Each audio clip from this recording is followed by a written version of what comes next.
Susan, 7 o'clock. I'll call the meeting of the Grafton Finance Committee to order. We are operating under the governor's emergency declaration on virtual remote meetings. We're meeting tonight with the library director and the school committee and the school superintendent and business manager. Because there's so many people on the screen, what we like to do is if somebody wants to talk, we have the raise your hand function on the bottom of the screen. I'd ask you to utilize that so I can recognize you. That's especially important if we're sharing a screen because you can't see everybody when you do it. So that said, Beth, thank you for coming back tonight. I apologize for missing your first presentation when you came in, but after that, and I read the minutes, I had a couple of questions and I asked the committee for further clarification. So that's why we're back tonight to meet with you, and specifically, and you've given us a lot of information today, and Evan has given us a lot of information, and Mary sent out some information as well. So what I'd like to concentrate on, if it's okay with you, is to talk about the budget and the number of employees that you have. And then another concern that came up today from a member of the finance committee, and I sent out an email to which both you and Mary responded to, was the use of revolving funds and the state aid that the library has, the direct state aid that the library has to balance this year's budget, and the impact that's going to have in future fiscal years, because that raised a little bit of a red flag with me. If we're going to be using funds that aren't recurring to fund the operating budget, that's going to sort of put us behind the 8 ball in fiscal year 23 when that money may not be available. And then the whole FTE question, because I was confused, and then you explained it. You added up all the hours, divided it by 35, and that's how you got your numbers, and that went right over my head, right through my bald head. So that's where I'd like to start. So if you want, I can share the screen that you sent out for the budget, and then you can walk us through it. Is that okay if we do that? That works. Yes, thanks. Did everybody see this okay? Not yet. There we go. Okay. So Beth, if you want to just tell me where to go and how to navigate through this, and we'll just walk us right through it. And I know we have another tab here for personnel, which will be important. And then I know Mary Laurie has sent out some information this afternoon on the revolving fund. So if you can walk us through that, that would be great. Sure. So after we met, I think on March 10th, I had a meeting with Erin Vandestein, our trustee chair, who wanted to coach me a little bit and say, you know, people heard you say that you weren't going to add staff when you opened this new building, except for custodial. And I said to Erin, I think what I didn't say was I was counting on increasing staff before we hit this point of opening the new building, because we have historically been understaffed. And we were understaffed when we moved to St. Andrews and we're open to the public. And I have asked for multiple new positions in the past. I have a organizational chart that I update every year that shows positions that we would like to add. And at Tim and Becca's request, I did a 5-year personnel plan that included things like a YA librarian all the hours that the library is open, and not just 35 hours a week, one person, and a reference librarian all the hours that the library is open. But really what I heard was your budget cannot be that high. It just can't. So I went back and revised. So Carter's number was 887,254. And the first thing I did was look at my weeks that I multiplied by in the personnel tab. You don't have to go there yet. Yep. But I changed that to 52.5, which changed that number. And then I just tried to hit as close as I could to that number by shifting expenses or monies away from the expenditures budget to put it into personnel, because I need personnel. Otherwise, we will be operating 2 nights and 1 Saturday without somebody in the teen space, without somebody at the end of the building on the 2nd floor overseeing the historic reading room and the adult stacks. We just can't manage it. Beth, if I can interrupt for a second, and I guess what confused me is, this year's budget apparently is $894,000. Yeah.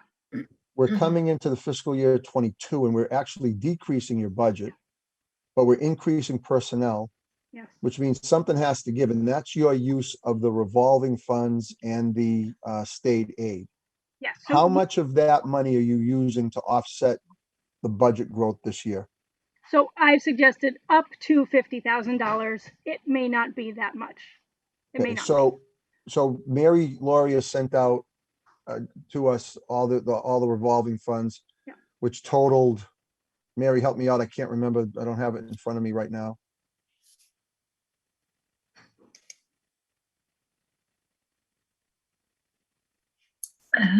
The library gift account had 14,700, and then their library materials replacement had 15,300. And then they had the library lost book that had $174. All right, so there's about 32,000 there, and then you have 112,000, did you say in your Yes. letter to us in state aid? Yes. And so Yeah. that does that include the 23 that we're expecting next year, or is that what's sitting in there right now? That includes half of it. We got a check for just over 14,000, so we're expecting another check for 14,000 and change to total around 29,000 for state aid. State Okay. aid's normally $20,000. Okay. So because So we have so much banked, I feel like we can spend some of it next year. We will continue to get more money in every year from state aid, and the revolving accounts. Well, I've kind of been hoarding that money for a few years. We can expend it, and we will be getting more money into those accounts once we're open to the public again. Okay, that was gonna be my question. If you use $50,000 out of that state aid and the revolving funds, Yeah. is that money gonna be available in fiscal year 23? And you're saying once you open, those revolving funds will get replenished? Yeah, probably not that high, probably, unless we're very, very busy or start charging. Like we decide we're going to sell pens and pencils under that library materials revolving account because people need pens and Okay. pencils. We can buy library branded pens and pencils for $1, put them in a vending machine and sell them for $2 Yep. and make some money. Barry, I saw you had your hand up. Yeah, well, okay. My understanding is these are all 29s or special revenue accounts. Yeah. And Mary, you have to help me with this. I thought once you're in a special revenue account, you can use that money only for the purpose for which that particular account was created. Is that correct?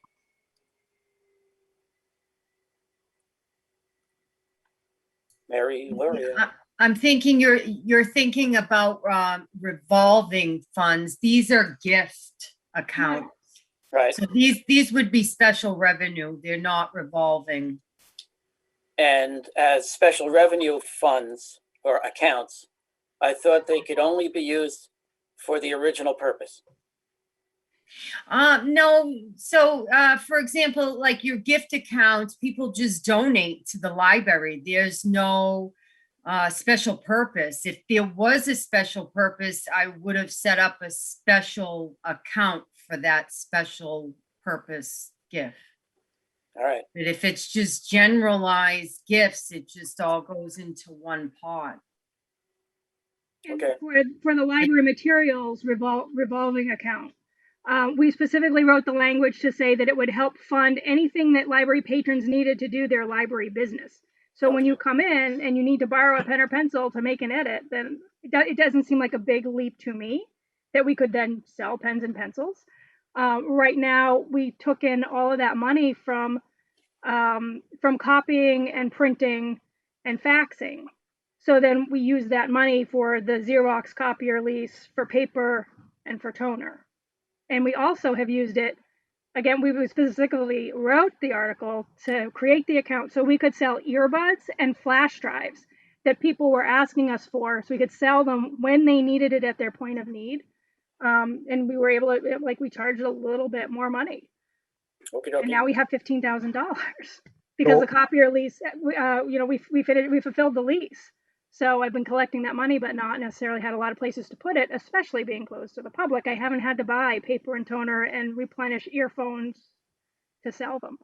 Gotcha. Go, Paul. I apologize.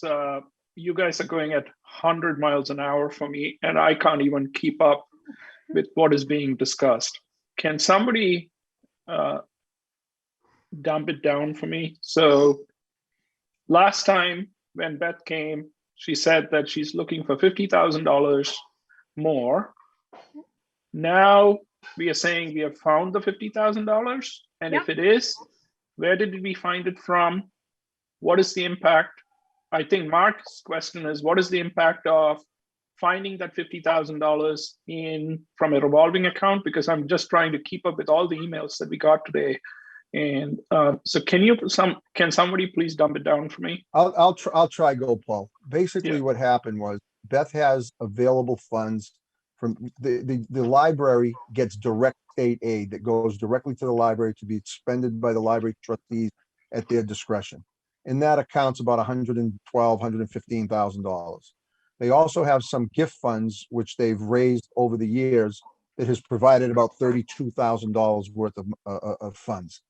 Beth is proposing to make up that 50,000 that she uses a combination of the revolving funds and the state funds to make up that 50,000 to spend on the various things that she mentioned in her budget message.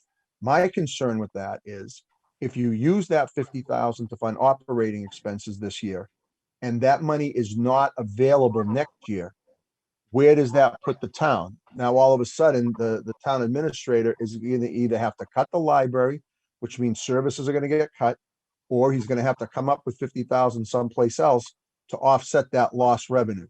The number one thing that we always talk about when we're putting together a municipal budget is you never use one-time revenues to fund reoccurring costs.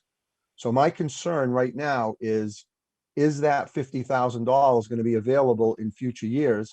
And if it's not, is Beth prepared to reduce the operation of the library because that 50,000 isn't there? And if the town administrator doesn't have the money, then we're really in trouble because a cut will have to come from someplace else. Does that make sense to you, Gopal? Yes. Okay. Angelina, I So- saw you had your hand. Oh, I'm sorry, Gopal. Go ahead. No. So the question I have in that case is ignore the gift funds for now, because I'm not really sure exactly where the source of, what is the source of gift funds? It's everything from somebody paying for a 50-cent copy and handing us $1 and saying, Okay. keep the change, to Sure. somebody listing the library when a family member dies and saying, please make donations in memory of this person. Okay. Yeah. What has been the trend of gift funds over the previous years? They have been increasing. I also want to say that another portion of the gift fund is the Friends of the Library. They donate $8,000 to $10,000 every year to the gift fund so that we can purchase our museum passes and run our summer reading program. Okay. So that's And- guaranteed income, but it's specifically designated. Sure. So this has been increasing, but nothing Yeah. is guaranteed. Right. What about the state aid? State, 115,000. yeah, we banked a lot because we intended to use it for the construction project. Yeah. So we get around $20,000 every year in state aid as long as we meet our requirements to be open a certain number of hours and to spend a certain proportion of the budget on educational materials. We get it in 2 payments, and it's actually a series of 3 grants based partly on how big your collection is, how many people from outside of town are coming and using the Grafton Public Library, and I think the other piece is municipal population. And those are unrestricted funds. This year, because of COVID, every municipality is getting a 40% increase in state aid. So we are slated to get almost $29,000 this year, and we've received half of that already in a $14,000 payment spread out across the 3 grant accounts. Is the 14,000 included in the 115 that we have? Yes. Okay. Yeah. So the only thing that is consistently kind of guaranteed, though there's no guarantee, means let's say it's guaranteed is $20,000 every year from the state. That's Yes, 100% correct, Gopal. Yeah, Okay. and- So assuming, let's take the 8 to 10,000 from Friends of the Library from the gift fund, that leaves us about 22,000 for assuming that the current trend stays that way. So you have now figured out a way to get, let's call it 20,000. 40,000 will probably get replenished, though you are pulling out 50,000 this year for recurring expense. Yeah. Is that correct? I think that's a fair estimate, yes. So net, we are talking about a $10,000 reduction from the revolving funds. Probably, yes. Gopal, I think it's more like 20,000, but Angelina, did you have a question?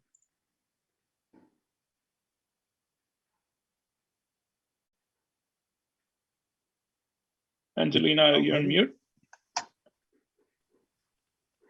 Sorry, prior to this, was the state aid used regularly for anything? Or have you wasn't- just been, Yeah, it wasn't regular. We banked it for a long time because the Board of Trustees made a commitment to the capital campaign to deliver $125,000 to the capital campaign. However, they've now reviewed all of the library's trust accounts and they have a significant amount of interest that they can make up some of that promised donation from. So we've traditionally banked it and not used all $20,000 every year. We did things like increased electrical capacity so we could add air conditioning to the building, 5 years ago or 4 years ago. And that was in part in preparation for the construction project. We've used it to fund a laptop because what happens when you have to do your budget 18 months in advance and you try to plan ahead for technology, sometimes things go wrong and you need to do an emergency purchase of a new computer or printer. So instead of bringing those kinds of requests to the town, we go to the Board of Trustees. I manage my budget as closely as I can, but sometimes I do have an unpaid bill here and there at the end of the fiscal year. And instead of bringing that to town meeting and being delinquent and not paying it till October, I have in the past asked the board to cover some of those rollover expenses. When our friends were not willing to pay for Davis farmland passes, they paid for that. So that's what state aid money gets used for. If I can, Okay. Evan, oh, sorry, Angelina, did you have a follow-up? I just wanted to do like I just did a quick calculation. It looks like in 4 years, we'd be at the point where we were out of money with this. If we were just counting on the state aid coming in, because that's the only guaranteed part that we can count on. And we took the 50,000 out each year. In year 4, we will be with like $10,000 left. So that's just to put it in perspective. That's what we're looking at as far as using this money for operating for something that's recurring. That's why I was asking if the state aid was just wanted to make sure I wasn't missing something else major. And I was not presenting this as a long-term solution, but as a stopgap so that I do not have to open my building with areas closed to the public. That would defeat the purpose. So I let me mean, follow up with, if I can follow Yeah. up with Evan. Evan, you're here, right? I am.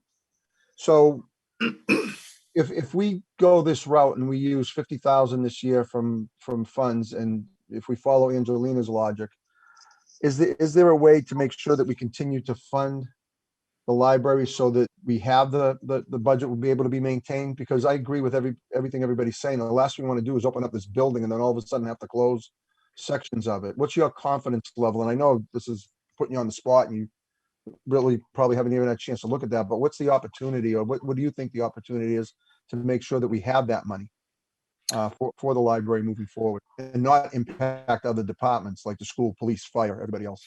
Right. I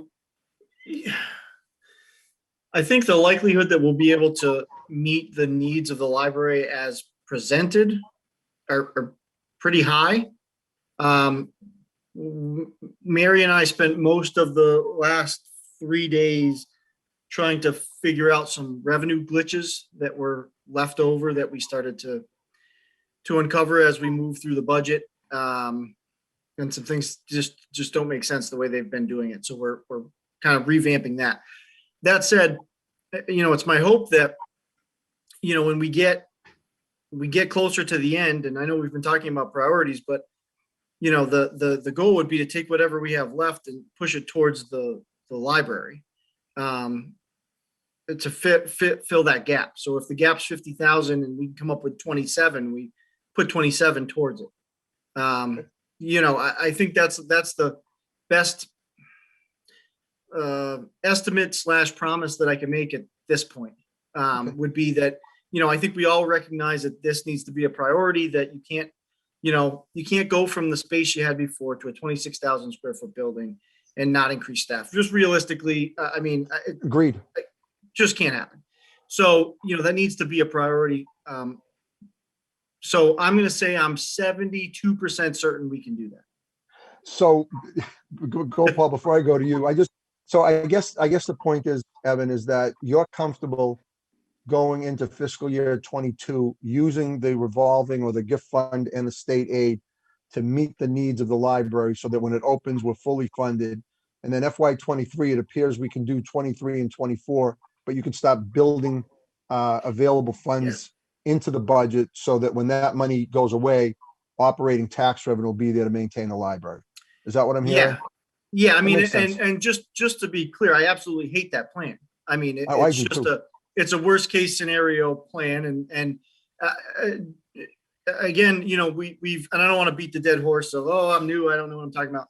But, as we move forward, if we can find other ways to shift and reduce other things that don't impact services, and we can push that towards the library so that the revolving accounts aren't impacted, that's my preference, 100%. Listen, Evan, use the excuse you're new as long as you can get away with it. All right, that's my advice to you. Yeah. Gopal, did you have another follow-up? You're muted. Gopal, you're muted. I just did some rough math, just like Angelina did.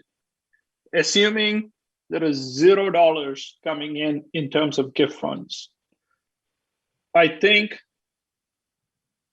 assuming $20,000 in state funds, and is my assumption correct that next year would be 34? Because we will get in because I thought, it's 29.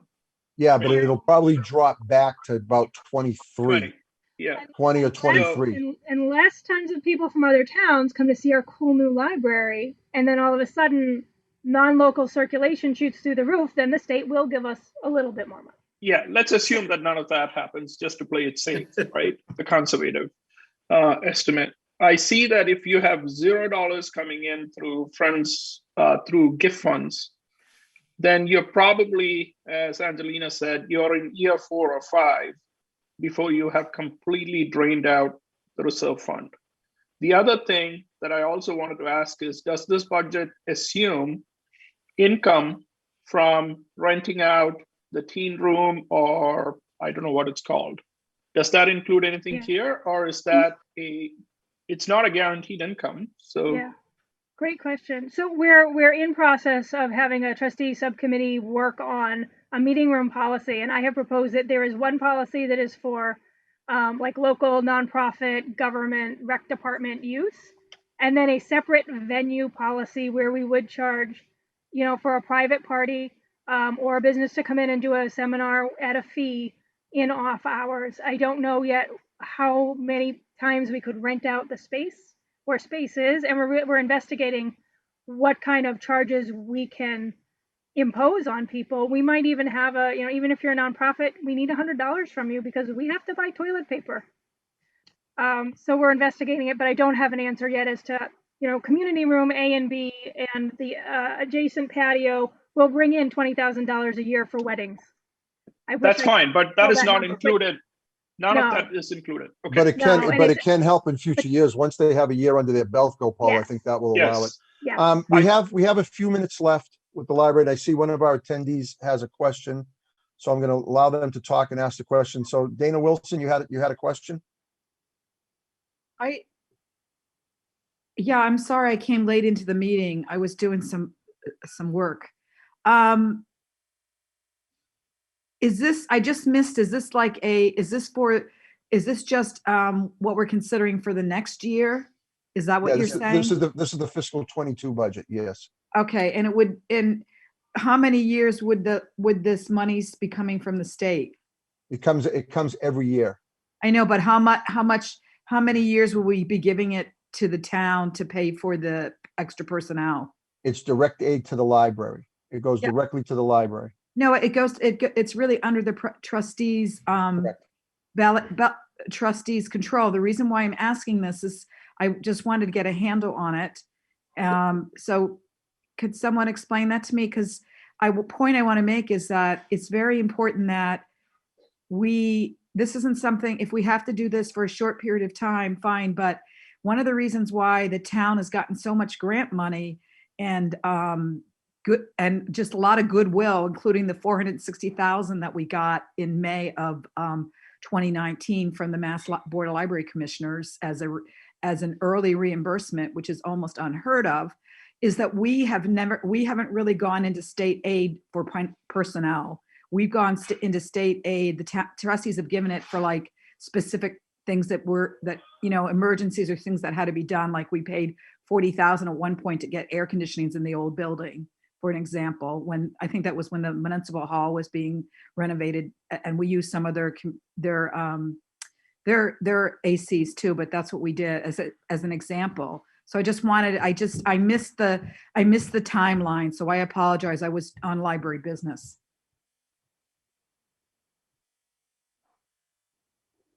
Beth, do you want to take that? Yeah, so Dana, the only staffing that I'm proposing using state aid for is to replace somebody to do the trustee business, the minutes, the agendas, compile the schedule of closings and the schedule of meetings and do the annual roster. So, and it made sense to me that it comes out to about 6 hours a month or $1,500 a year. So that was thought you really the said only you were place I gonna take- specifically volunteered state aid money. The Oh, I rest thought you were of- talking about, No. oh, okay, so what's Yeah. this pool of money that you're pulling from now? Gift accounts and revolving accounts, and to some degree state aid. For Oh. example, I reduced the proposed program budget from 15,000 to 12,000 with the understanding that if there is some fantastic program that we can't live without, we will bring that as a proposal to the Board of Library Trustees and say, hey, would you be willing to fund Okay, so this Tim isn't- for another session? This isn't state aid, this is the gifts accounts. It's a It's a combination. combination. It's a combination of both, and that's what we're Okay, doing. but very Dan Kushner, small amount from the state aid. Yeah, Dan Kusher, you had a question? Okay. Yeah, so actually it's kind of similar. What we're talking about is literally deficit spending. If we're spending more money than the revenue that comes in. So I'm just curious if this might have any impact on our credit rating. If they find out that we're balancing the budget with some, even just a small amount of deficit spending. I agree with you. That's why I said at the beginning, you never want to use one-time revenue sources to pay for operational expenses. But it seems to me that, you do have the $20,000 to $24,000 in state aid coming in every year. And if Evan has the ability to start moving money over the next couple of fiscal years, he'll wipe that out and it'll go away. So I think Evan has a plan in place that will allow us to address this. And I'm not as nervous spending that 50,000 as I was earlier today. I think the explanation from Beth makes sense. I want to make it clear too, it's up to. So, Up to. I budget for office supplies, but because we're in a situation of we're moving June 1st into a new facility, I can purchase what I need for the next year with money that I still have available this year and not be worrying about it so much. And kind of the same with program supplies. We can but do more eventually that'll in-house if catch we up have with you. to. It will Yeah, but eventually. eventually that'll catch up with you. Yeah, it will, which is Yeah, why I I've just- tried to make it clear this is a stopgap for a few years, and that within the next 5 years, I expect to have funding restored and still have all the staff we need to manage the building. Go ahead, Evan. So just a quick question. So I know we have this quasi payment or structured plan for how we're going to use those override funds. But if we're really talking about $50,000 and not wanting to use one-time revenue, would it make sense to allocate an additional $50,000 from that to take that conversation off the table and then not have to worry about whether or not we're going to harm our credit rating, which I think is a pretty slim risk. But I don't know. I haven't been here through all of those conversations, so it's just a question. Well, I appreciate what you're saying, and ordinarily you might say, oh, wow, we have this extra money, let's do it. But in about 5 minutes, we're going to listen to the school superintendent give us a presentation. And the override was specifically to make sure that the schools get funded. And I know that Jay's going to outline how he's going to use the remainder of the override money to fund the schools through the next 3 or 4 fiscal years. So we have to be very careful how that money gets allocated. Can I ask go ahead, I'm sorry. one follow-up? Of course. Because the warrant article says to offset operational costs for the school and municipality. Was Yeah, it because presented? the first year we used money for the fire department. So that's why it was written that way. So the fire department's now funded. So now the Okay. rest of the remaining money is for the schools. And then of course you have that capital allotment. That's the way it Okay. was described to us, Evan, last year when. No, that's fine. I appreciate the clarity. In the last minute or two that we have available, I'm going to turn over to the personnel because that's where my confusion was. So Beth, if you could just walk us through this really fast, I'd appreciate it. Director and permanent full-time staff are unchanged, except for making that adjustment of 52.5 weeks versus 53 weeks for the year. I have 2 vacancies currently. Somebody retired in December at 20 hours a week, and somebody resigned in February at 30 hours a week. So instead of directly filling those 2 positions and advertising for an administrative assistant who did some of that trustee business, I propose that the administrative assistant is really the trustee scribe and gets funded from state aid, a $1,500 stipend. And that 30-hour position, the remainder of it be split 3 ways into 2 14-hour positions, 1 to cover the reference desk, 2 nights and 1 Saturday, and 1 to cover the young adult space, 2 nights and 1 Saturday, to offset those professional full-time degreed staff. The remaining 2 hours would go to our library page, who currently works 10 hours, 3 days a week, so that he would do 4 3-hour shifts and give us an extra day of shelving. The 20-hour position is redistributed to some of the children's and circulation staff to beef up those spaces. I did also ask for 5 additional hours for 3 more staff, so that's one of the increases. And then I also recognize that I have somebody who is full-time, 35 hours in the children's room, who really wants to try adult services. And we're very committed to not having people work in the children's room who really do not want to be there. So we agree that she can make that switch. But then that leaves a gap in children's services. It leaves a 35-hour gap, but because we've already beefed up some other positions with this request, what I'm asking for is a 12-hour and a 6-hour library technician to help cover the children's room, again, 3 nights a week and a Saturday. This could actually be one 18-hour position. It could be split up a bunch of different ways. But generally, if someone is working 3 nights, you also don't want to make them work every Friday or Saturday in addition. So according to what you said, this is 14 FTEs? This entire list totals 14 full-time equivalent. And how much is of that 682, how much is Evan putting in the budget for next year? Is it this full 682? I would have to go No, back it's to and six- yeah. Oh, all right, so Evan, this Yeah. 682, is that the number that you're carrying? Yes. Okay. Yeah. And so Beth, I guess my final question, and then we'll move on to the school department. The funding that you have for personnel right now is sufficient for the new building. No, the FY21 funding is not sufficient, but this proposal for FY22 is sufficient until somebody gets sick. And Mhm. then we have to close the desk. A lot of them not to get sick. Yeah. Okay, Yeah. so that, Yeah. so I guess my Sufficient question enough is, to cover the desks. All the Okay. hours were open, yes. okay, I guess, so Yeah. that's what I was gonna ask. All right. Yeah. Any other questions for Beth while she's here? And again, Beth, thank you so much for coming back tonight. Very welcome. I thought They're this was great this was very helpful. It's a great exercise and I appreciate it. All right, thank you very, very much. Appreciate Have a your time great night. tonight. Thank you. Okay, so next on the agenda is our school department. Dr. Cummings and the school committee and the business manager, Anita Patel, are here. So Jay, I'll turn it over to you or Laura or whoever wants to All right, I will walk start. us through it. Are you okay with me sharing my screen? Absolutely. All right. So we put, thank you everybody for having us.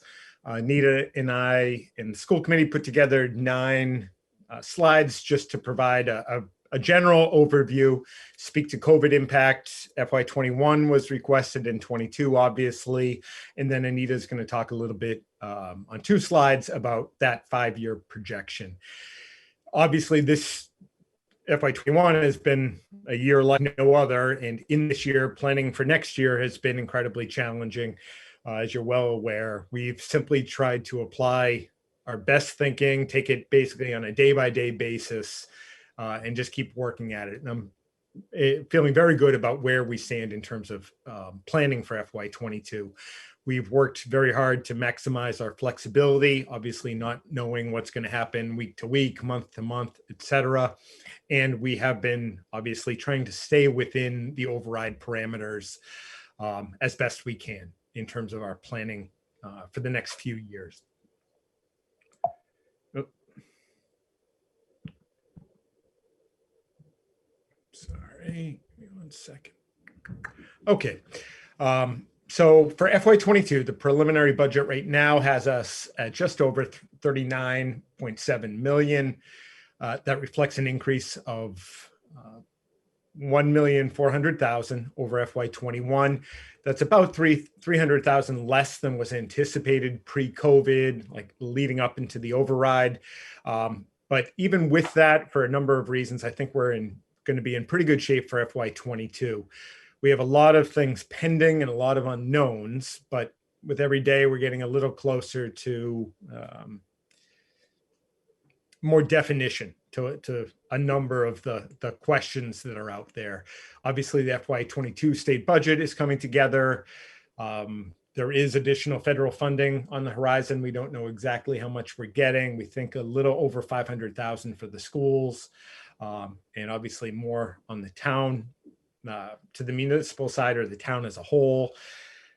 Grant funding, we're going to make a number of assumptions with our entitlement grants that are released in the summer. Unknowns to us include the structure of the model or models that will be used in 21, 22. The student needs, we're obviously expecting to have many needs in terms of academic needs and social emotional needs, corresponding personnel needs to address those student needs, and enrollment. Those are all unknowns. But as I mentioned, with every day, things are coming into greater focus, which has been great. In terms of like a one-slide summary for FY22, we're looking to add 3 additional positions. I haven't committed to what those are, obviously because of so many unknowns, but as it stands today, I would assume we need more than these, but we're going to be able to hire a math teacher, literacy position, and an elementary counseling position. Last year, we were able to hire our first elementary counselor at the 2-6 level. That's a 1 to 1,300 ratio. Obviously, that's not a great ratio. So at the very least, we want to be able to add to our counseling at the elementary level. We built in contractual increases across the 5 bargaining units. All 5 units are up for negotiations and will be starting in the next few weeks. We are under the belief right now that we can provide excellent service, the same level of service, if not better, with 0 additional paraprofessionals. That's a trend that for numerous years, about 6 years, we'd been pretty dramatically increasing our number of paraprofessionals. We've really focused on that over the past couple of years, and I'm very proud of the fact that we anticipate having to add 0 next year. And we're also assuming full return for enrollment. We have reached out to parents who have homeschooled or gone to private school for this year for many very good reasons.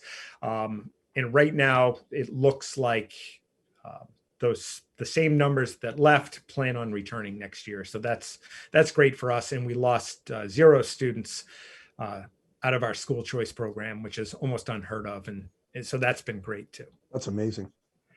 In terms of the COVID impact on FY21, this is a gross generalization, but in terms of increases, where you've seen that be most significant is around staffing costs, probably of no surprise.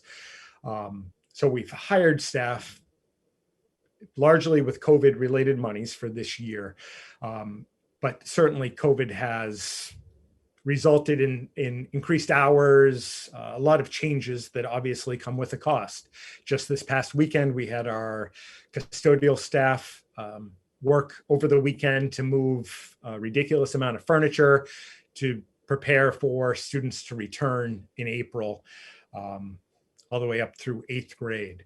But we even have set up the high school knowing that's coming in May, but that's not free. So we've been spending more money on staffing. Decreases, one example is athletics. We have run athletics. We're running our fall 2 sports season right now. We're going to have a spring season. We had a modified fall and winter season, but we've saved money in that area, and that we haven't had the same scope that we would typically have. We haven't traveled to the same degree, so transportation costs are down. It's expected that essentially it's going to be a wash in the end. We did think that we'd have to utilize kind of our like emergency funding. We thought we'd have to go to revolvers. We thought we might have to go to the stabilization fund, in which we have $200,000 for special education. Last summer, I thought we'd have to go through all of those monies, but we largely have not had to do that, and we expect to end FY21 on budget. In the Hey, COVID, can I interrupt for 1 second? absolutely you can. So on the increased staffing, you've hired additional people because you've had the remote learning and everything else. You're not going to need those people again in the fall, hopefully. So are there going to be layoffs that are going to impact our unemployment budget? Correct. The people who we hired for the 1 year were hired for that 1 year. Yep. We may have a little bit of attrition and be able to hold on to some people. One of the big variables that we're going to have is around I'll touch on this in a minute, but what's actually required by the state in terms of staffing. Hopefully there's corresponding funding on the federal end and the state end.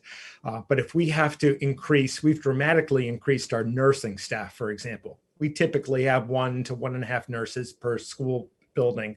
Right now we have roughly, it's average, at least 3 individuals with a nursing assistant, 2 nurses, we've got a float nurse, all needed. I mean, they've been very busy.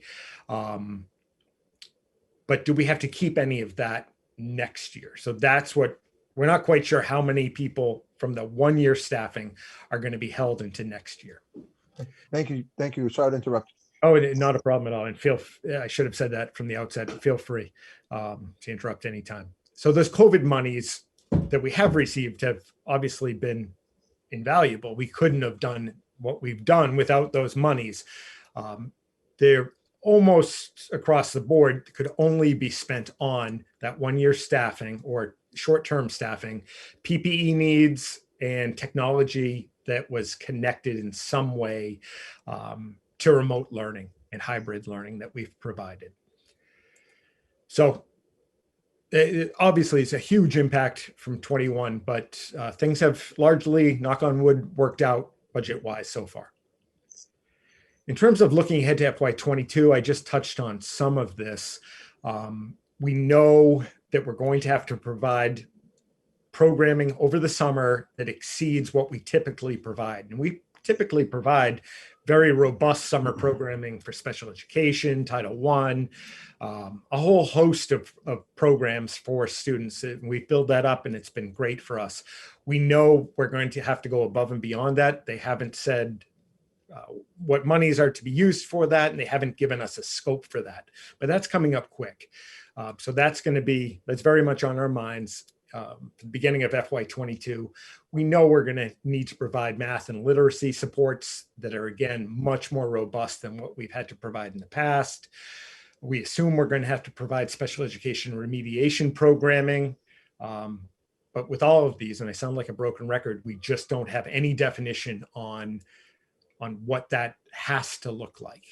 But the $500,000 that you may be getting in this next round of funding will help pay for that. So Yeah, there wouldn't be an impact on the $37 million operational budget that you just presented us. I certainly would hope not. That's obviously my worry. I'm not worried about it. I'm feeling like we're in pretty good shape for FY22. Yep.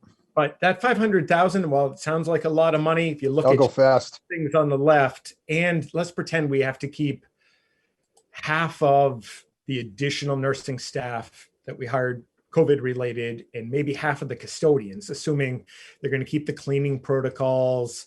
We're still going to have cases. We're still going to have that like secondary COVID room that you've got to have a person in there if we have students or staff who are symptomatic. Like 500,000 is going to go pretty quickly. So yeah, it's certainly on my mind. That's that staffing requirements and the corresponding needs. And then the educational models, that's a big one. I don't think it's going to happen, but the state hasn't been clear on this yet. If we have to provide, let's say COVID's still around, hopefully it's not, but if it is, and the state decides that we've got to provide that remote learning academy that we've developed and run that in tandem with our regular educational programming, that's a that's a tremendous undertaking, and it's definitely costly with staffing, and we need to invest in another year's worth of the software that is basically the backbone of the Remote Learning Academy, which right now we have contracts that run through the end of July. So just long enough to do our summer programming. I might push that to August and purchase another month. But if that is provided, and I don't think it's going to be, but it's an unknown, that's a couple $100,000 easy with just running Remote Learning Academy for another year. With the federal and state funding, I'm stating the obvious, but we think we know the amount. I think, Anita, we've gone back and forth with what we think it is, but let's say 520,000. What purpose? Like, is it open-ended? Can we only use it for PPE, tech, staffing again? And what is the time frame? Do they give us a full year? Is it going to be 2 years? We just don't know yet. So a lot of question marks, obviously. When we built the FY22 budget, we had to make a bunch of assumptions over time. These have been given a little more clarity. We originally funded Chapter 70 to be level funded. It looks like we're going to get a 2% increase. For us, that's a little over, I think it's $241,000. That reduction in town funding that we've been talking about, we assumed that we're going to have those entitlement grants that we get more or less automatically every summer, about $900,000 for us. We're assuming those won't be reduced or increased significantly. We're planning on the year being more or less a typical school year, if you will, without that Remote Learning Academy piece. That's a big assumption. We're planning on, in building FY22, that we would not have any carryover of those COVID-related positions, going to what Mark asked about, and that our special education out-of-district rates and special education needs as a whole would remain relatively stable. I wouldn't have bet on this a year ago, but I have to say, we look at this weekly, and things have been very, very stable in that area. So that's been fantastic for us. Jay Gopal has a question. Yes, sir. Dr. Cummings, I didn't understand the reduction in town funding of about 300,000. Can you help me understand that? Yep. So back a year ago, pre-override, when we were talking about the override, and if that was to pass, some of it will be a little easier to understand in a couple slides when we get to the projection. But if the override passed, X number of dollars would be allotted for FY21, 22, 23, and we planned it out for in partnership with the Finance Committee, knowing that anything could happen over the next 5 years. So at that time, the expectation was that we would have an increase of $1,695,000. Obviously, with less revenue, less state funding, et cetera, we've been talking all year about how the schools and the municipal side, if you will, that as a whole, we just don't have the same amount of money. We're trying to collectively, in partnership, not spend, if we can help it, not spend more override funds than were anticipated, so that we don't run out of those override funds really quickly. We've been able to use, the biggest offset for us has been our ability to utilize the COVID funds this year. To one of the purposes that could be used was to spend it on technology. We haven't spent the whole $295,000 on technology that will cover us in FY22, but the amount of the number of hardware devices, access points, et cetera, that were funded by COVID funds have decreased our need in FY22. Doesn't cover everything. We've had to reduce in some other areas, but we've made it work, and I feel pretty good about FY22, even with that reduction. And the reduction, again, I want to be clear, is a reduction from what we were hoping to get. So we haven't reduced the number of staff members. We haven't had to cut supplies in a massive amount. It was basically receiving less than was anticipated. Gopal, any follow-up? You all set? Thanks, Jay. Go ahead. And then finally, on my slides, we've touched on all of these, but the variables that are very much in play are that federal funding, enrollment. That was more of a variable even a few weeks ago. We surveyed, as I mentioned, and feel like our enrollment's going to be right where we expected it to be, even pre-COVID. Town budget and state funding has come into focus. The entitlement grants I talked about, as well as special ed, and I've touched on staffing needs. So at this point, Anita is just going to run us through a couple slides in which we look ahead at our best thinking in terms of FY22 all the way through FY26. Looking ahead at our 5-year projections, you can see fiscal years 23 to 26. These projections are consistent with what was projected last year, as we still have the same needs currently. As Jay mentioned earlier in his presentation, FY22 includes 3 new positions.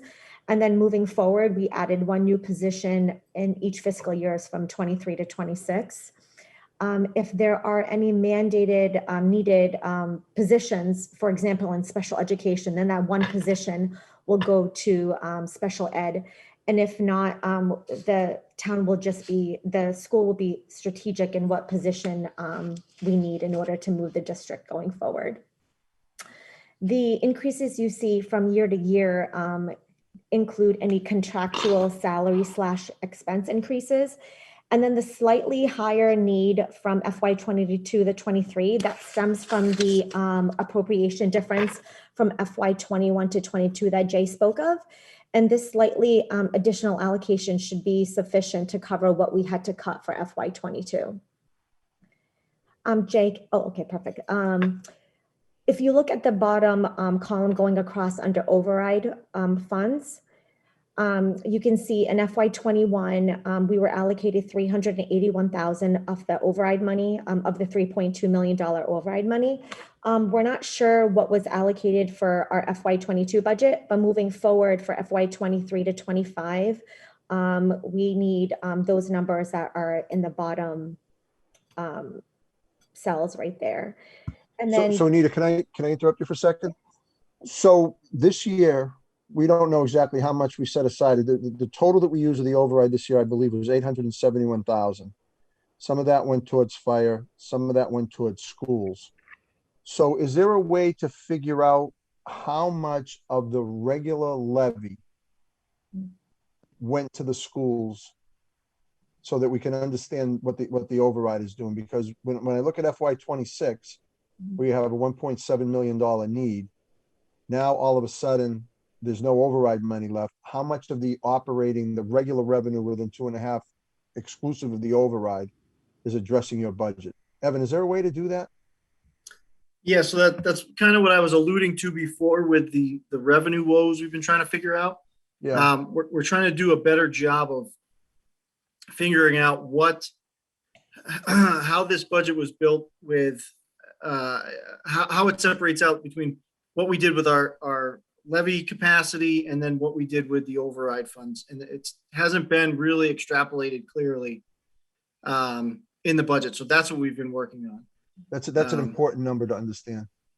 Yes, because, when we come to these meetings, and I mean, by Mary and I, and you talk about an override lasting 5 years, and we need to, it's vital that we know what that number is. Otherwise we're going to chew through it without even realizing we're doing it. So we really need to have a better understanding of where that levy capacity is and then how we're tapping into these funds. So hopefully, I would say probably within a couple of weeks, we would be honed in on a specific number, if not sooner than that. I mean, it might only be a couple of days, but I don't want to overburden Mary so that she doesn't yell at me tomorrow. Anita, I'm sorry I interrupted, but thank you, Evan, for that clarification. Makes perfect sense. oh, it's fine. And then just to mention that these numbers that are in here, they're all conservative estimates based upon the best estimate that we have given at this given time. And it just depends on what the town's revenues are at the given fiscal year. And then according to that, hopefully we can either decrease our override needs and hopefully not have to increase them from year to year, but hopefully we can see what the town's revenue estimates are and what they can give to the schools. All right. And with that, we can take any questions you might have. Irene, Jay, if you could stop sharing the screen so I can see everybody, that'd be great. Irene, go ahead. Yeah, Jay, on your enrollment numbers, are you including or anticipating adding new students for the new development that's going in? We don't have those. Yeah, we don't have anything built in. We typically don't operate. I don't know how to put it. We use the NEASC enrollment figures. So they came in last year and did an enrollment for us for the next 7 years. So we've been using those. They do work with the town, the building department, et cetera. And they basically figure 1.5 new students for every unit that comes online. So that project and every other project that was in the pipeline at that time has been taken into account. Has been taken. Okay, that was my question. And just out of curiosity, and you don't have to prepare this just because I'm asking, but I'm wondering, do you have somewhere the information that would say, okay, right now I've got X number of grade 1 classrooms, average number of students is, Y, and X number of grade 2 classrooms, and therefore I could absorb this many first graders without having to create a new classroom, assuming you could evenly distribute them. You know where I'm going with this. Yeah, of course. Yep, we have it. We typically have a document along those lines in the budget book. I'll have to take a look and see if we have it this year. This budget book has been a working. It's been like no other. Okay, again, that's more curiosity. We do have a document in there typically with the enrollment section that lays that out. Right. Okay. Again, and that's kind of a curiosity on my part. Thank you. Go, Paul. Dr. Cummings, so I see that the budget is going up approximately 4% every year. And what is that doing to the per pupil spend? Because we have kind of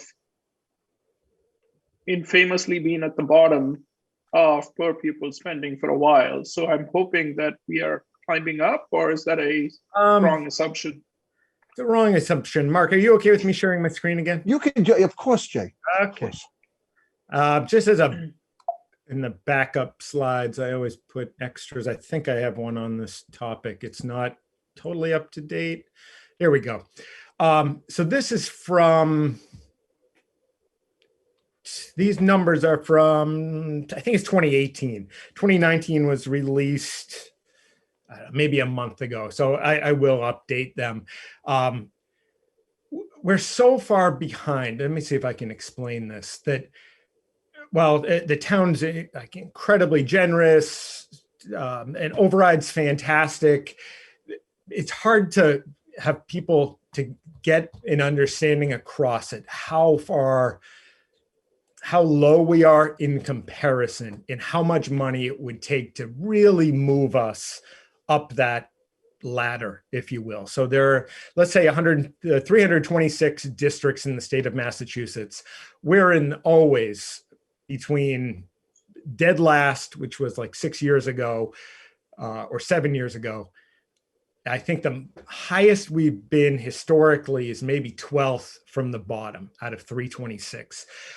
When I looked at FY19, we moved up to 14th from the bottom, again, out of 326, and that's post override. So even that bump moves us up a tiny bit.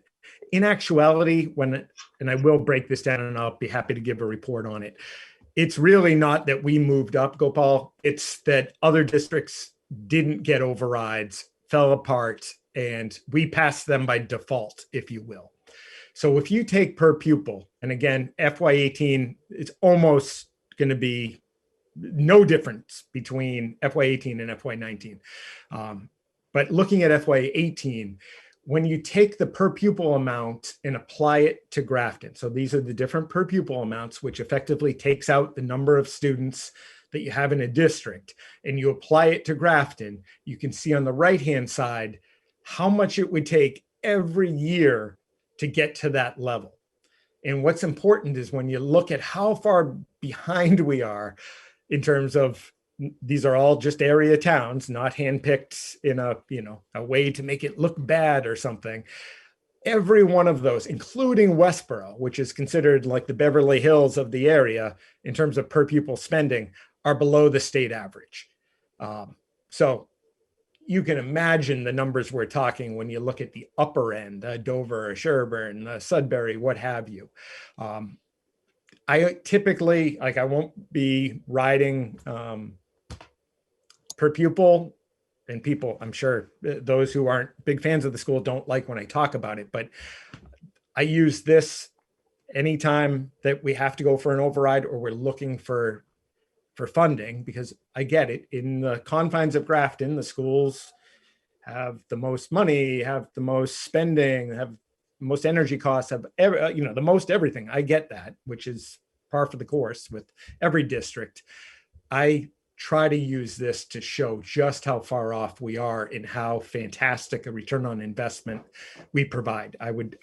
Since my first year, I've argued that we have the best return on investment of any school district in the state of Massachusetts. And I would stand by that to the very end. But even moving up with an override, you go up to 14th. So I can't imagine, even if I'm lucky enough to be in Grafton for another 20 years, that we'd go above 20. And if that did happen, I think it would be by default, as opposed to that we've moved up just because of the money that you're talking about. So for us to get to state average, and this is from last year, we would need over $12 million in additional monies every year to get to that point. And I'm not advocating for that. I'm just trying to put it in perspective. The investment would be just ridiculous to really move significantly. Go, Paul, you have a question? Yeah, I'm just trying to understand this. So is the percentage of the budget that the school gets kind of the same across the different towns? Yeah, more or less. Yeah. Yeah. So that tells me that they probably have higher revenue than Grafton, or they have less number of students than Grafton, because those are the only two variables, the numerator and the denominator. State funding is a big factor in there. So you could have, I can send you, I have some charts about per pupil. I don't have them tonight. A town like, say, Northbridge comes to mind, where their town wealth, the amount that they spend on the schools, there's a required amount that has to be spent.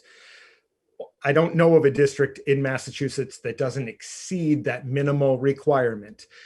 We in Grafton don't exceed it by too much. We exceed it by about 16%. The wealthier eastern towns that I talked to about earlier, this won't be exact, but I think Sudbury spends they spend 203% over what's required. We spend 16. Westboro goes way over what has to be spent on schools. I think they're at maybe 53% more than they have to. A town like Northbridge, let's say they spend 11% more than they have to. They qualify for almost twice as much state and federal funding and assistance than we do. So you add those up, and I forgot, I'm looking at Northbridge right there. They were looking at $14,750 per student is what they're spending. That's our per pupil rate. If you apply that in Grafton, we would just magically, you just apply that, we would automatically get an additional $6,400,000. And again, that's annually. So the amounts associated with that state and federal funding in terms of Northbridge in particular is very significant. So we don't like 50, aren't like 50% or 60% of their budget is covered by the state? I do something really, really high, right? I usually bring like 20 backup slides. I brought 2 today, and now I'm kicking myself. No, don't worry about it. I've got it all laid out, but that's how that works. Westboro doesn't qualify. They get less state in federal funding than we do, but they're spending 52% more than required minimal school spending, which makes sense. They've got more money. I get it, but the amounts are kind of staggering. I mean, $10 million annually, that's a lot of money. I've said it a million times. It's kind of not a miracle. It's not a miracle because it's a lot of hard work by a lot of people and a lot of dedication. But the fact that with what you see on that screen, that we can compete with, and I would argue exceed in terms of performance, many districts in the area, in the state, it's a great thing. We're definitely proud of it. Thank you. Angelina, then Amy, then Dan.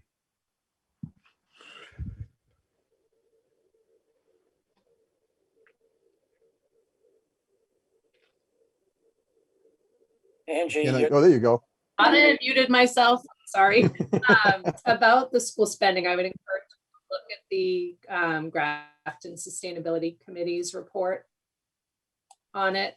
And just to give you a little bit, just a snapshot, Holliston in fiscal year 20 had 2,200 students and a $35 million school budget. In Grafton, we had 3,200 students basically and a $36.5 million budget. So with basically the same budget, Grafton is educating 3,200 students versus 2,200 students in Holliston. So that's where you're getting the per pupil spending is low. It's because we're educating more students with the same amount of money that another town is educating 30% less students than we have. But Grafton Sustainability Committee did a report, and there's a lot of information in there about the schools. If you have questions about where the money's going and where we rank compared to other communities. Thank you, Angelina. Amy? Thanks, Mark. Am I on? Yes, you are. I can't hear myself. Weird. I just wanted to use one of my favorite analogies that I've seen Jay use, and he doesn't have the slide. But when Gopal was asking about the size of the budget and the percentages, think of Grafton's budget as a table talk pie and Westboro's budget as a regular size pie. The percentage is about the same. But when you cut a table talk pie and you give half of it to the schools or more than half of it to the schools, it's a smaller portion. That's really the root of the issue. And I know we're working to bring more business into town and whatnot to increase the tax base. But until we get a significant bump, we're not going to see our per pupil spending go up like Jay's talking about. Thank you, Amy. Dan? Yeah, I feel like I've asked this before, and I'm not sure if I really got an answer, but I guess I want to know why we're able to do so much more with so much less than a lot of other communities. And the reason I feel like this is something that we need to figure out is because if we don't know why we're able to do this, the factors could change and we wouldn't have no clue. We would never see it coming if we don't understand why this phenomenon is happening. So yeah, I guess just my question is why we're be able to do so much with so little. Not so little, but you know what I mean. Yeah. You're putting the pressure on me. I feel like That's because I'll answer for you, Jay. It's whatever my because answer you're a was magician. previously must have stunk. It's not, I want to be clear. I'm very grateful to the town for the monies that have been provided to the schools. We just had an override pass in a pandemic. I mean, that's awesome. A lot of it is around, most of it. I mean, we're a staffing organization. 80% of our expenses are staffing. It's not like we just share pencils extra well or something. It's bottom line, it's going to be staffing. We have gotten probably used to, and maybe it's, I've never heard this called the Grafton way, but I catch myself being very used to everybody extending more than is typical. In a lot of schools, a lot of people are stretched. One example would be in the area of curriculum. Today, we have a curriculum team of one person. In Grafton, Massachusetts, pretty affluent town, trying to compete with area towns and the whole state, and doing a pretty good job with a curriculum. We have one assistant superintendent dedicated to curriculum. We don't have any curriculum directors. We don't have a curriculum specialist. We don't have anything. When I was in Shrewsbury, I used to be their assistant superintendent. This was 10 years ago. As assistant superintendent, I had 14 full-time people under me who did not teach. Though that's not department heads, it's not directors who taught. I had 14 full-time people dedicated to curriculum support and development. I mean, that curriculum, that's our bread and butter, is curriculum, teaching, and instruction. Coaching, building, new units, doing all kinds of great stuff. Here we have one person. I'm not proud of that. We make it work, but it's kind of the norm for us, but that's not the norm for everybody else. I'm happy to do it, but I do traffic duty every single morning at 6:45. With Well, the that high explains the backup on you know, Providence Road. and that's fine. That's not going to, break the bank if we got somebody, but that's not, in other districts, that's just not what you see. So we have that replicated across the board. We don't have real department heads at the high school. I shouldn't say that. They're department heads and they're great at what they do, but they're teaching just about a full day, and that's not typical in most high schools. So I think it goes to staffing. It goes to us just being used to stretching and stretching and stretching the override. And what I painted, the picture I painted in past years, anytime it's leading up to an override, that if we have to, we're spread so thin that if we have to make significant reductions, I can't keep it together. There's just no way. And then we got the override, we're able to keep it together, and we'll do that until we can't keep it together anymore. But what we do day in, day out really isn't the norm in most places. Thanks, Shay. Laura? Thanks, Mark. Yeah, I knew he wasn't going to toot his own horn, so I'm going to just say a little bit. I think you're looking at a lot of the reason why Grafton can do what they're doing, and it's top down. And I'll toot our horn a little bit too, but it's the committee members that are on this call, and then Jay, and then the entire staff and teachers and staff and everybody that's in our school district. We have high expectations and they deliver every chance they get, including this amazingly difficult year.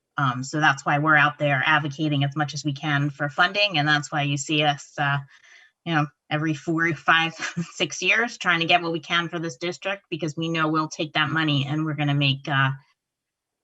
do a great job with it. And our kids are lucky and our town is lucky to have us. Thank you, Laura. Thank you. Heather? I'm curious, and I think I know the answer to this, but I'll just ask anyway. Jay, when you're talking about towns like Sudbury, are they, and I know they obviously have a much larger bucket than we do, but is a lot of what they provide their kids, and I'm saying this and it's not the nicest thing to say, but is a lot of it fluff? I really don't know. I've never worked or led in a district like that, so I don't know. I just don't know. Okay. So, I mean, my guess would, again, I had 2 kids go through, I have one he's a junior, one who graduated. So I've had one go through the whole system, and yeah, I don't have any complaints, or of course I have complaints, but I think I'm going to have complaints in any school district. But I'm just curious, what those larger schools, my niece and nephew are in Westboro. So, I look at them and I see what they're provided. And again, I don't see. Yeah, generally, at least with Westboro, the example I was using with them Well, let me backtrack for a second, just make sure. I don't know how I got on this whole, I'm feeling like I'm painting a bad picture where this is post override. No, you're not. I mean, But, again, I've been doing this. My kids are, I've been here since preschool, so I get it. But I'm just curious for the people who have young kids or are new to the town. I mean, my 4 kids have gone through the district. I'm super proud of the district. I love the fact that I don't believe our kids, any of the stretching that we're doing behind the scenes, like, I don't think we impact kids at all in a negative way. I think what we actually provide for the kids in terms of their learning, how they feel about themselves, acceptance of others, all those things, I think we knock it out of the park. So first and foremost, I think our kids have a great experience. They don't, it's a lovely thing that they see me in the morning, probably. That's great. That doesn't hurt them in any way. The curriculum all works. They're not going to know for the most part if we have 10 people behind the scenes or 1. And I'm super proud of that. It's probably the layers in most districts, like Westboro, what comes to mind is 2 years ago, we advocated really hard, I guess it was 3 years ago, advocated really hard for some at-risk programming. We had 0 staff dedicated to at-risk programming at the high school. And we had dropouts every year. Not a huge number, but 1 dropout is too many dropouts. And we were just used to it, probably for decades. The principal was going above and beyond. I was driving kids to school. Staff was bending over backwards, all great stuff. But we had 0 staff dedicated to the needs of those students. We went over to Westboro and it was awesome, guys. They had a full program in a smaller, actually, I think it's maybe a couple of hundred kids bigger, and this is Westboro. They had a program, I want to say they had, don't quote me on this, but maybe 7 full-time staff for that at-risk program. And we had 0. And they had these rooms set up, just an awesome program. Met with the principal, we toured the program, saw them in action, and we came back. We did get 1 position in the budget, which was awesome. And since then, we've been working to build up our own little version of that program. It's that type of thing that I think most parents, unless you had a child maybe in that program, that you don't really see it. But that's just one example from West. So whatever the employment costs and the program costs, you're probably talking right there, I don't know, at least 400,000. And money well spent and fantastic. We're making it work, but we're really doing it with 1 person. And prior to that, we're doing it with 0 people. So I think it's that probably on a bigger scale. We thankfully have very generous PTOs, which I know a number of you were associated with or are. So a lot of those like extra, field trips, bringing people in, et cetera, our kids get all those experiences, which is awesome. I'm guessing in the wealthier districts, they don't have to do probably, car washes and mattress sales. That's just part of the budget. But again, our kids don't know where that money came from. They're just thrilled to have that experience. Laura, did you follow up to the, oh, sorry. I have a follow-up, sorry. I'm sorry, Heather, go ahead. So, and I probably should have asked this like 10 years ago, but I'll ask it now. If we increased our per pupil by the $2,000, if we moved it up to 14, would it actually have an effect on the kids? What effect do you think that would have on the kids? Or I you know think, what I'm saying? Like at what point would it actually be beneficial? Is that it? I wouldn't have a magic number in my head. I'm not, but if let's just say a magic wand was waved and all of a sudden a bag of money of $1 million came in next year, we would build up our STEAM programming. I think we do a really good job somehow scrambling. Again, another example, the fact that until last year, so 2019, we had 0 elementary counselors is like, that's so insane. The fact that we're now getting 2, and we're talking, this isn't even pre-K through 1. We're going to have 2 to 1,300, and we're acting like, oh, woohoo. We would build up our social emotional support program all the way K through 12. We would build up STEAM programming. We would definitely hire instructional coaches, or some version of instructional coaches, and instructional specialists to build up our curriculum. That's right off the top of my head. So I think we would do things that would make a huge impact. All the time, I think about the fact that we do so well with what we have. I almost find it hard to believe. I mean, we are very competitive, if not exceeding the performance of the districts I listed. And then I look at the money they have, and I can't believe that they're not blowing us out of the water. Because I think if we had more money, I think we could do significantly better. Yeah, and that's where I'm going. It just surprises me. And I again, because I have a 19 and a 17, it just shocks me that we spend so little on our students, but we are competitive in every way. In every way, which is so kudos to you. Sword, I would never hope to have otherwise, but yeah. All right, Laura, did you have a follow-up, and then Amy, and then Irene? Dave said what I was jumping out of my chair to say. So thank you. Amy? Thanks, Jay. I just wanted to kind of reiterate that there is a layer of administration that if you really look closely at other districts and what they have for administrative staff, there's a layer that we don't have, and we haven't had it. I know when we passed the original override, there was concern that we were, beefing up administration, and that's not what happened. We didn't add, 4 assistant superintendents. That's just not what we do. And a lot of, if I remember right, a lot of the positions we did add ended up getting cut. And we're finally bringing them back now. So I'm super proud of our district, like Jay is. I think that he and the senior staff and the teachers, everyone has just been amazing. And I'm so glad that we picked this town to live in, because it's clear where our priorities are, and that's the schools. Thank you. Irene? Okay, so just I want to address a couple of things. So Heather, back to your question about what are these other districts doing? I subbed for several years in Westboro at the high school, almost daily for 2 years. Jay, certainly one of the things I would mention is what you saw, that programming for those at-risk students, particularly students with emotional and behavioral problems, the breakout room, and the number of people staffing that room, something that at that time, at least, I don't believe existed in Grafton. It sounds like from what you're saying still does not. Another thing I don't think people realize is scheduling can have a huge effect on the cost. Jay, the high school is still doing block scheduling, correct? 4 periods a day.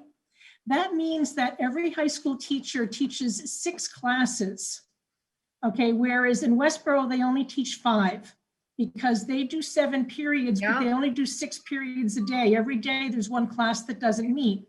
But in a 7-period day, a teacher has a 4 class load. Whereas our teachers have 6 classes every 2 days. You get 1 period off each day, but they're teaching 6 classes per year instead of 5. If our high school was to switch to a 7-period day, whether it was 7 short periods or a 6-period rotating like Westboro does, our costs would go up because we would need more teachers. Because now the teachers are only going to teach 5 classes each, not 6. So that is part of it. One other thing I want to mention is salary. I worked for a very small district. I worked in Maynard a year ago. And Maynard is, only got like less than half the size of Grafton. And they had 30% of their staff at the top lane and step earning $97,000 a year. Their kindergarten and first grade teachers, virtually all of them, were making $97,000 a year. And that's part of why their school is spending almost $18,000 per student. So I just want to kind of throw that out there. And the same thing is true in Wellesley. I don't know about their percentages, top lane and step, but certainly their pay scale is much higher. So some of it, it's not a question of fluff or programs, it's a question of pay scale. Costs a heck of a lot more money to live in or near Wellesley than it does to live in Grafton, high as we think the cost of living in Grafton is. The other thing I want to mention, if anyone is interested, Jay, I actually have one of the charts that shows the percentage of local spending versus state aid versus grants and revolving funds. If anyone wants to see it, Mark, if you want me to share the screen, I can put that up briefly if anybody wants it. If not, we can just move on. All right, we'll go to Gopal. I'm just trying to think, Dr. Cummings, first of all, I am so impressed with the work you guys are doing. I have seen you directing traffic when I have felt cold sitting inside my car. So thank you so much, okay? Please, I sincerely appreciate it. I don't understand why you have to do it, but it amazes me. The thing I am struggling with is I've been in Grafton for 15 years. For every one of those 15 years, we have talked about school. The question is, what can we do differently that'll allow us to get out of this? Because we can't keep depending on the override. Are charter schools an option? Have we considered that? I don't know if charter schools are being allowed anymore. Means, are there other means to do something differently? Laura, do you want to take that one? You got to unmute. I'll take it. I'm glad I was on mute because I gasped. Now I told everybody that I gasped. Just charter schools actually take money away from the other schools in the town because it takes state funding away and they're public schools. So we'd have to divert more funding into other schools.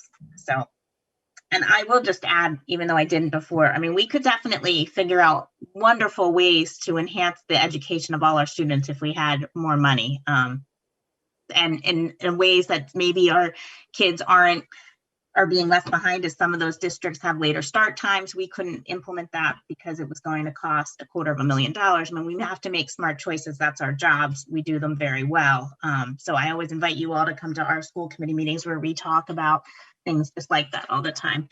But I think we're starting to. We've elected some select board members that are pro school. We have a finance committee that is really engaged. We're bringing in changes in the town. It's a slow process, but the conversations we're having with the select board now are very different than they were when I first started on the school committee, where people are really understanding our spending and people like you who are really taking the time to ask smart questions. Unfortunately, it's a slow time and we have to look at growing Grafton in lots of different ways. But I would love it. I'd love to not have to go asking people to raise their taxes every 4 years to level fund our schools. Amy? I'm going to go back to the pie.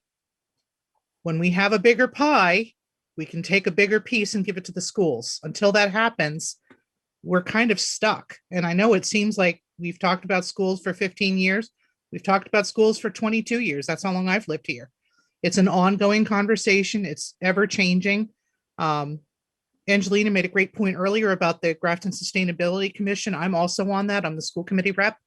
Read that report. That'll help you understand better kind of why we are where we are. But in a nutshell, Grafton is a 90-10 community.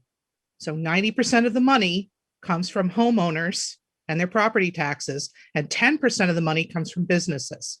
So until we can balance that a little bit better, I think we're going to be pretty much where we're at. Angelina, did you have your hand up? Yeah, we're also a middle-class town, so we don't get a lot in state aid. So you'll see towns that have a lot less money than we do in general, but they get a lot more money in state aid. Yep. So we're sort of right in that pocket where we're all residential funding, and we get, the minimum, just barely the minimum amount from the state. And especially when they redid their calculations, we would have lost money if they didn't have it, so that you actually couldn't lose money when they redid the calculations.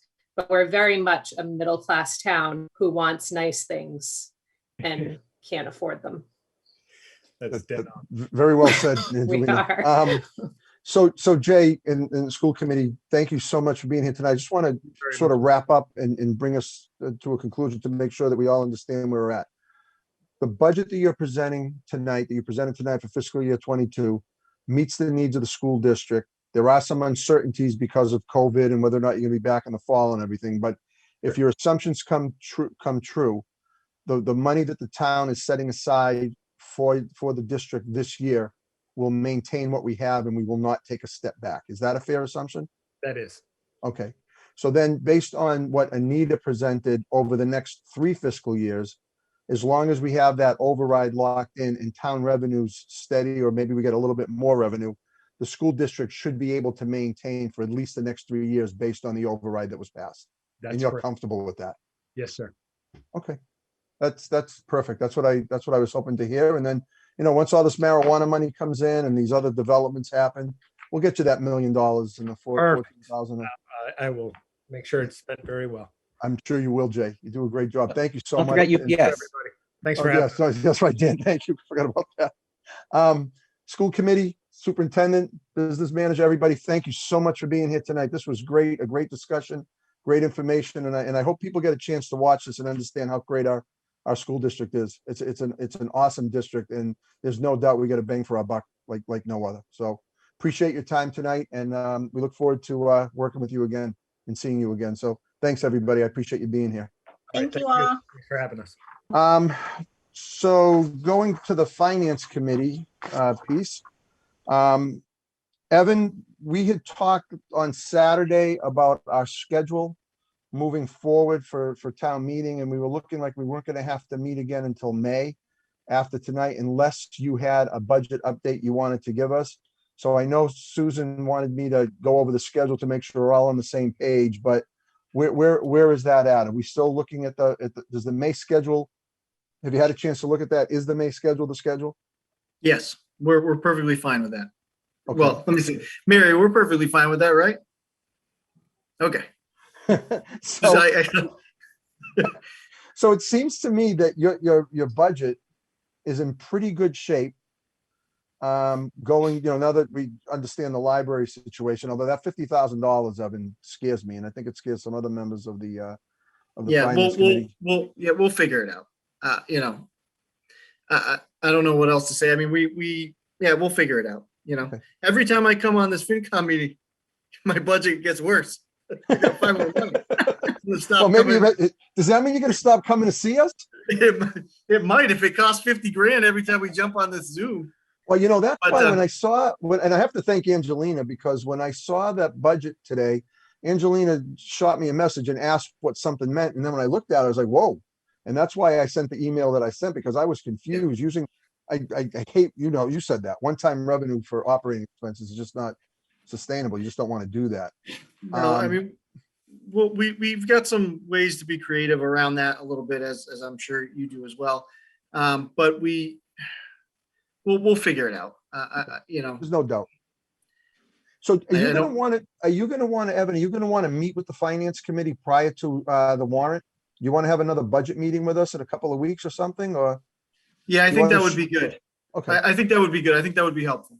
All right. So why don't you work with me and Susan and or do you want to pick a date now that I have all 9 members looking at it? Your discretion. We can do either. It's fine. The preference of the finance committee, you want to give Evan a chance to get all his ducks in a row, and then he can shoot us some dates and I can reach out to all of you and we can pick a date, probably a Wednesday. Susan, Wednesday is our normal meeting night, right? That is Yeah. correct. So Evan, why don't you and Mary figure out exactly when you want to see us in the next couple of weeks, and we'll send the thing around and we'll try to figure out when we can meet with All you. right. All right, perfect. Perfect. Is there anything else that the finance committee needs to cover tonight? Susan? Only if you're interested in, What? only Go if ahead. you're interested in the report, how to receive reports and what the finance committee would like to see. No, let's not talk about that tonight, unless there's a dying need, unless there's a There's not. desire of the finance committee to do it. Barry, you want to do it? I told you that's the way it would be. Who else wants that sustainability report? Thanks, Barry, for sending it to me. Well, Anybody else Angelina, want it? you can Angelina, you can ignore my email. Harry, why don't you send it to all the finance committee members? Okay. I have it, Barry, so you don't have to send it to me. Yeah, well, All right. I know the guy who wrote it. Hey, I got an email, Susan, I got an email from Candy today, which I'm sure we all did, about our ethics certificates. Yeah, So who on the finance, did you get mine? we have a few people left. You want to, Yes, sir. publicly shame them right now? No, I don't. I really don't. I'll shame myself. I got to do it. I thought I had till April 9th. Well, I it don't know, needs to be in, Candy- it needs to be in by then. So if you Okay. can get it, if the sooner the better. There's just a couple of you left. And Angelina as well. We have to put Angelina on the, because she's a new member. But there's only a few of you left. So I say no more. Can I vouch in blood that I'm a very ethical person? Not until you pass that test. Know that. That's basically the test. You have to go through the slides first. Okay. You can do it. You can do it, Gopal. We have faith in you. We have faith in you. It's quite an experience, Gopal. You really need to do it. All right, so I want to thank the finance committee for the last month, all the meetings that we've had. I thought it's been great. I mean, I think we've covered a lot of great ground. Evan, Mary, having you here again is just immeasurably important. And thank you so much for your time. It's been a great conversation. And I'm sorry, Evan, that we keep putting you in deficit, but that's bound to happen. Sue Robbins? I just wanted, I was remiss. When the school committee came to the CIPC to present the train project, which is the energy project. And I was under the assumption when Carter was here that it was going to be just kind of dropped and left. And then when I watched the Board of Selectmen's meeting, I understand that there's going to be a warrant article from the school committee concerning that project. So I'm assuming when the warrant article comes out, they'll present to us, to the finance committee, what that's all about and how it's going to be paid. But I believe they still have discussions with Evan to discuss as to how they're going to do that. Yes, so I met with the school department today actually about that. And the warrant articles are written. I stole them from town council in Munson. So we were able to just plug some stuff in. So once the warrant starts coming more together, we'll be back obviously to present to you folks and go from there. But the funding isn't 100% ironed out, but it wouldn't hit the budget till fiscal 23, fiscal 24, because we'd probably have to do some short-term borrowing, knowing how these projects roll out. So we'll keep everybody in the loop. That Jay and I just met on that today from, Okay. I don't know, it was sometime today. I agree with you, Andy. He borrowed them from Munson. He did not steal anything. Good point. I'm glad you mentioned that. Evan, where are you with the assistant town accountant? How's that position? Are you going to be able to get that in the budget, or did that 50,000 just mess you up today? Yeah, no, I think we'll be able to do it. Are you going to try to do it before July 1st? Yeah. Oh, awesome. Well, no, it'd be. We'd like to. We're trying to figure out what we have left that we could maybe move around to make that happen, but it's all pretty fluid. Every time Mary knocks on my door, it's just like coming to FinCom. The money disappears. So, but we're working really hard on it between the warrant and this budget. I mean, we're really grinding out the hours on this stuff, and I would rather have gone back and started from scratch than to try to fix or figure out what is wrong with someone else's. Yeah, I was thinking about that. You're right, because that way it's your numbers and you build it and you understand it. Yeah, it's been kind of brutal. So, but we're getting through, and William's actually doing the warrant. He expressed interest in that for whatever reason. So I said, Poor sure. kid, young, inexperienced, didn't know any better. That's what I told him. I said, the exuberance of youth. But he's done. We did the first draft today, and he's done a real bang up job on that. So we're going to be changing that around too, compared to what Grafton's normally Nice. used to seeing, but New Pretty new good. administrator, new process, right? yep. Andy, did I see your hand up? Yeah, I was actually, I didn't know if Evan knew that, never mind. Go, Paul. When is Evan coming back again? What, a couple of weeks. We're gonna meet. So but- we will need a meeting next week because we need to figure out where to spend $50,000 that we can put into his budget.